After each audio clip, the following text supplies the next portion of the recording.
America ना भारत पाकिस्तान की ओर से भारत पर हमला करने के लिए अपना सबसे खतरनाक जहाज भेज दिया, 7वां बेड़ा। देखेंगे 7वां बेड़ा को, अगर तो इतना भयानक था 7वां बेड़ा। ये अमेरिका का साथ अकेले चलता ही नहीं था, इतनी पूरी फौज के साथ, नेवी के साथ चलता था। ये किस लिए आया था? विक्रांत को डुबाने के लिए, और इसका साइज विक्रांत से डबल था। इसके आगे विक्रांत नहीं टिक पाता।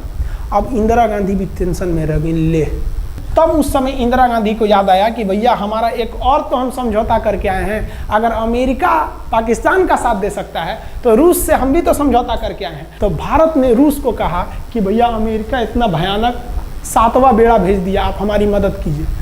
तो रूस ने कहा टेंशन क्या लेते हो, देखो हम बोलते हैं। रूस ने परमाणु पनडुब्बी भेज दी और रूस ने अपना 40वां बेड़ा भेज दिया। आप देखेंगे ये रूस का 40वां बेड़ा है। ये अपने भारी भरकम जहाजों के पूरे ग्रुप के साथ चल दिया, कहा कि चल भैया देखते तुमको कौन मारेगा भारत को। और अमेरिका को सीधा कह दिया कि भैया विक्रांत पर अगर आपने हमला किया तो ये हमला हम रूस पर हमला मान लेंगे। यहाँ पर खड़ा था भारत का विक्रांत और उसकी सपोर्ट में खड़ा था रूस का 40वां बेड़ा।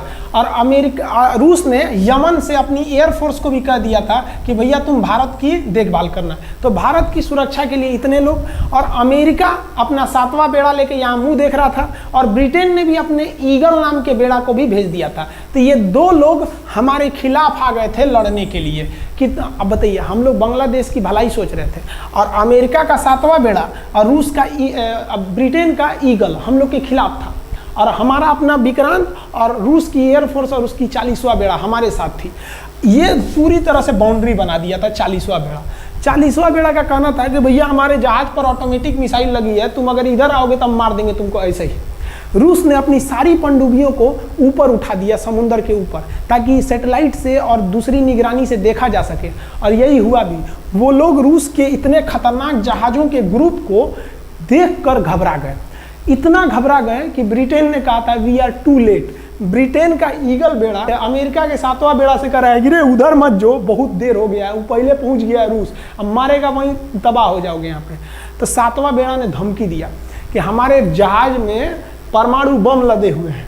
तो 40वां बेड़ा ने रिप्लाई किया था कि हम भी जब चले थे ना तो परमाणु बम लादे के चले थे, और गिनती जब कर रहे थे तो हम भी गिनती किए थे, 250 हमारे पास भी परमाणु बम था, लेकिन इतना ज़्यादा था कि सोचे कि कौन गिनेगा, बाद में गिनेंगे, आ जाओ देखते हैं किसके पास कितना है। तो रूस ने हमसे सच्ची दोस्ती निभाई थी, और इधर शेख मुजीबुर रहमान की जो मुक्ति वाहिनी थी वो अपना काम कर रही थी। अब भारत आर पार की लड़ाई में था। पाकिस्तान हर मोर्चे पर हारते जा रहा था। भारत सरकार ने पाकिस्तान पर मनोवैज्ञानिक दबाव बनाने के लिए निर्मलजीत सिंह अरोड़ा ने एक प्लान बनाया। उन्होंने एयरफोर्स को पूर्वी पाकिस्तान, यानी जो अभी बांग्लादेश है, तो ढाका के ऊपर एयर ड्रॉप करा दिया, हवाई जहाज से सैनिकों को उतार दिया। और उन सैनिकों के भेष में उसमें सैनिक कम थे, और उसमें केवल पुतलों को नीचे उतारा गया था। ये केवल इंडियन आर्मी जान रही थी कि पुतला नीचे उतरा है सर, लेकिन मीडिया ने तो इसको खबर को आग की तरह फैला